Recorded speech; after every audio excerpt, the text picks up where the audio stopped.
So wait, all right. Not that anybody understood that, but say it again slower. Okay, familjen, det snurrade i min skalle. Okay, the band is Familjen. Yes. And then what she said.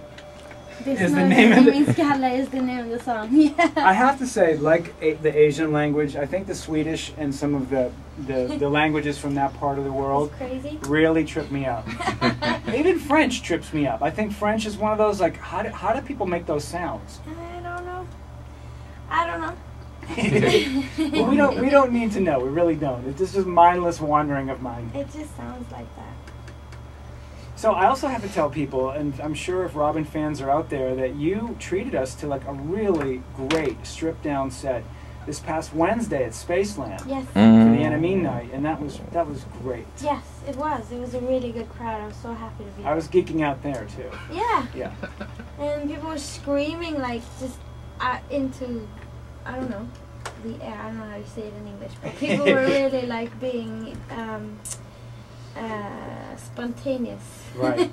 And who do you think makes up most of your crowd? Like, how would you describe who likes Robyn? Like, well, that's what's so cool, because everywhere I've gone with this album in particular, I feel like my crowd is so mixed. It's all, you know, it's everything from like the pop girls to, you know, a big gay crowd to you know, girls from like the Bronx to like older guys like 35, 40 years old who are into, you know, who like good songs, you know. Right. And maybe pretty girls. I was theorizing. You definitely have a cosmopolitan mix of people in your crowd. And I'm so proud over that, you know, that I have this crowd that's mixed and that, you know, it's a queer crowd. And, right. You know, people come together over like a song. I think that's beautiful. Yeah. It's a very, very, very nice audience to have. Well, and the word queer, people should note, is not derogatory whatsoever. Not at all. Because queer means sort of off the beaten path, not boring and normal. It means cool. Yes, thank you. And I have always surmised that if you get the gays, yeah, you're set. You're fine.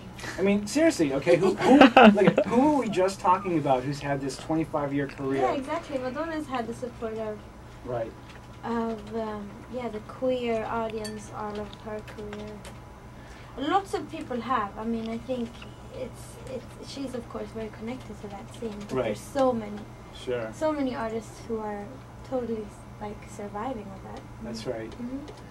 Well, I think it's good that music and people are not quite boxed in and not afraid of each other as much as they used to be, and everybody's mixing and mingling and getting over all the dumb things that separate people. Yeah. You know, and music's always a great tool to do this, to bring them together and not pull them apart. Exactly. So we won't talk about politics, but if you could vote, I like this, like you're going to answer wrong, but if you could vote, who would you vote for? Duh, right?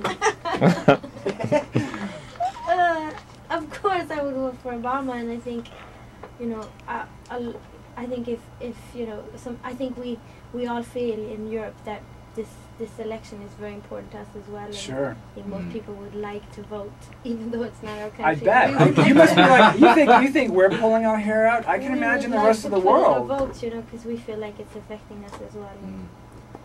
Yeah, Obama would definitely win if the rest of the world had something. It wouldn't just be a landslide, it would be like a tsunami. Like, I mean, you know, it's like it's the obvious choice for the better future for the world, I think.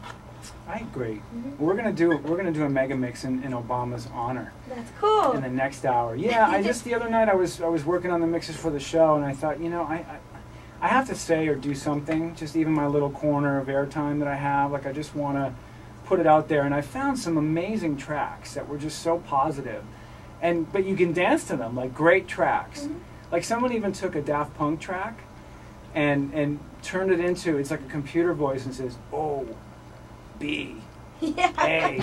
and it spells out Obama. I was thinking about that the other day. I was like, you know, I mean, I guess people have already started to do it, but it's, you know, soon there's gonna be raps, like lyrics and hip hop music about, you know, that's really, he's gonna be like one of those, you know, names that just always comes back into lyrics or you know, verses and stuff. He'll definitely be inspiring people, and creative people will wanna will want to write about him and sing about him and celebrate him. I just think he's that kind of a person. That's the kind of spirit he brings people. Yep. All right, we're going to do another song, and we're going to actually play some music from Robyn, because, I mean, we have to play some music from our special guest. Please do. So this is a remix by Klaus, right? Yeah, it's a remix by Klaus Walland, who I made this record with. And Klaus is in the Teddy Bears, correct? Klaus is a part of the Teddy Bears, and he's a very important person for this album, and he's someone that I've written most of the songs with, and he produced most of the songs on the album. And he remixed Be Mine after we finished it, because we were both like hearing this remix happening, and he just did it like over the weekend. And it's my favorite remix of this album. I have played it before, so I'm glad you brought it there, because I forgot to bring it. So this is music from Robyn, my guest. This is Be Mine, the Klaus remix on Indie 103.1.